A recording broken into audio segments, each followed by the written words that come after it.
कार्तिक मास को बहुत ही पवित्र माना गया है। इस माह में ही भगवान विष्णु अपनी योग निद्रा से जाग जाते हैं और तब सभी प्रकार के मांगलिक कार्य प्रारंभ हो जाते हैं। इसी कार्तिक माह में दीपावली का महापर्व आता है। पुराणों में कार्तिक मास की महिमा का वर्णन मिलता है। इस माह में दीपदान, स्नान, विष्णु पूजा और तुलसी पूजा के साथ ही पौराणिक कथा सुनने का महत्व है। तो आइए सुनते हैं कार्तिक मास की कथा। कथा इस प्रकार है। एक नगर में एक ब्राह्मण दंपत्ति रहते थे। वो दोनों प्रतिदिन 7 कोस दूर गंगा और यमुना नदी में स्नान करने जाते थे। इतनी दूर आने जाने से ब्राह्मण की पत्नी थक जाती थी।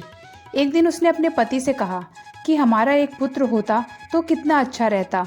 पुत्र के बहू आती तो हमें घर वापस जाकर बना बनाया खाना खाने को मिलता। बहू घर का सारा काम कर देती। अपनी पत्नी की बातें सुनकर ब्राह्मण ने कहा कि तूने बात तो बिल्कुल सही कही है। चल मैं तेरे लिए बहू लाकर देता हूँ। ब्राह्मण ने कहा कि एक पोटली में आटा डालकर कुछ मोहरे रख दे। ब्राह्मण के कहे अनुसार उसकी पत्नी ने पोटली बांधकर दे दी और ब्राह्मण पोटली लेकर चल दिया। ब्राह्मण को सफर के दौरान यमुना के किनारे बहुत ही सुंदर लड़कियां दिखाई दी। वे रेत में घर बनाकर खेल रही थीं। उनमें से एक लड़की ने कहा कि मैं अपना घर नहीं बिगाड़ूंगी, मुझे तो रहने के लिए यही घर चाहिए। लड़की की बात सुनकर ब्राह्मण ने मनी मन सोचा कि ये मेरी बहू बनने के लिए बिल्कुल सही लड़की है। जब वो लड़की जाने लगी तो ब्राह्मण भी उसके पीछे पीछे उसके घर तक चला गया। वहां जाकर ब्राह्मण ने उस लड़की से कहा, बेटी कार्तिक मास चल रहा है, इसलिए मैं किसी के घर का खाना नहीं खाता। मैं अपने साथ आटा लेकर आया हूँ। तुम अपनी माता से पूछकर कहो कि अगर वो मेरा आटा छान कर 4 रोटी बना देगी तो मैं वो रोटियां खा लूँगा, अन्यथा मैं कुछ नहीं खाऊंगा। लड़की ने जाकर अपनी माँ को ये सारी बातें बता दी।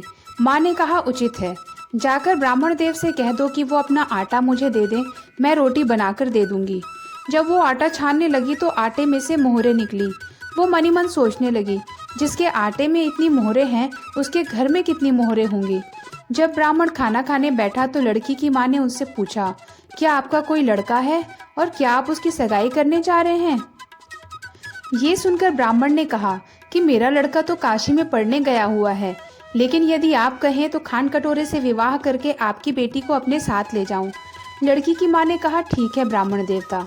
इस पर लड़की की माँ ने लड़की की खांड कटोरी से शादी करके ब्राह्मण के साथ भेज दिया। ब्राह्मण ने घर आकर अपनी पत्नी को आवाज दी। उन्होंने कहा, देखो मैं तुम्हारे लिए बहू लेकर आया हूँ। ब्राह्मण की पत्नी भीतर से ही बोली, हमारे तो कोई बेटा बेटी है नहीं, तो बहू कहाँ से आएगी? दुनिया ताने मारती थी, अब आप भी ताने मारने लगे। ब्राह्मण ने कहा, तुम दरवाजा तो खोलो, देखो तो सही। जब ब्राह्मणी ने दरवाजा खोला तो सामने बहू को खड़ी देखा। उसने बहू का स्वागत किया और सत्कार के साथ भीतर ले गई। अब जब ब्राह्मण ब्राह्मणी नदी में स्नान करने जाते तो पीछे से बहू घर का सारा काम करके खाना बनाकर रखती थी। वह उनके कपड़े धोती और रात को हाथ पैर भी दबाती थी। इस तरह बहुत दिन बीत गए। ब्राह्मणी ने अपनी बहू से कहा कि बहू कभी भी चूल्हे की आग मत बुझने देना और मटके का पानी खत्म मत होने देना। परंतु एक दिन चूल्हे की आग बुझ गई।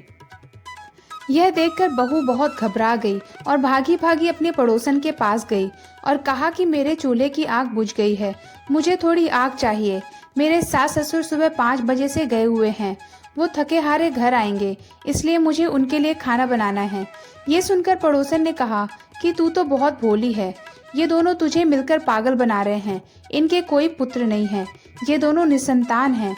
बहू ने कहा, ऐसा मत कहो, इनका बेटा तो बनारस काशी में पढ़ने गया हुआ है। इस पर पड़ोसन ने कहा कि ये दोनों तुझे झूठ बोलकर लाए हैं, मेरी बात सच मान, इनके कोई बेटा नहीं है। अब बहू पड़ोसन की बातों में आ गई और कहने लगी कि अब आप भी बताइए कि मैं क्या करूं। पड़ोसन ने कहा कि करना क्या है, जब तुम्हारे सास ससुर आए तो उन्हें जली हुई रोटियां बनाकर देना और बिना नमक की दाल बना देना। खीर की कड़छी दाल में और दाल की कड़छी खीर में डाल देना। पड़ोसन ने उसे सब कुछ अच्छे से सिखा पढ़ा दिया। फिर जब उसके सास ससुर घर आए तो उसने ना तो उनका आदर सत्कार किया और ना ही उनके कपड़े धोए। जब उसने सास ससुर को खाना दिया तो सास ने बहू से पूछा, बेटा आज रोटियां जली हुई क्यों हैं और दाल भी अलूनी है? तब बहू ने पलटकर कहा कि एक दिन ऐसा खाना खा लोगी तो कुछ बिगड़ नहीं जाएगा तुम्हारा। सास ससुर को खरी खोटी सुनाकर वो पड़ोसन के पास वापस चली गई और बोला कि अब आगे क्या करना है। पड़ोसन ने कहा कि अब तुम सातों कोठों की चाबी मांग लेना। अगले दिन जब भी स्नान करने के लिए जाने लगे तो बहू अड़ गई कि मुझे तो सातों कोठों की चाबी चाहिए। तब ससुर ने कहा कि इसे चाबी दे दो। तब सास ने बहू को चाबी दे दी। सास ससुर के जाने के बाद जब बहू ने दरवाजे खोले तो देखा कि किसी में अन्न भरा है, किसी में धन भरा है और किसी कोठे में बर्तन पड़े हैं।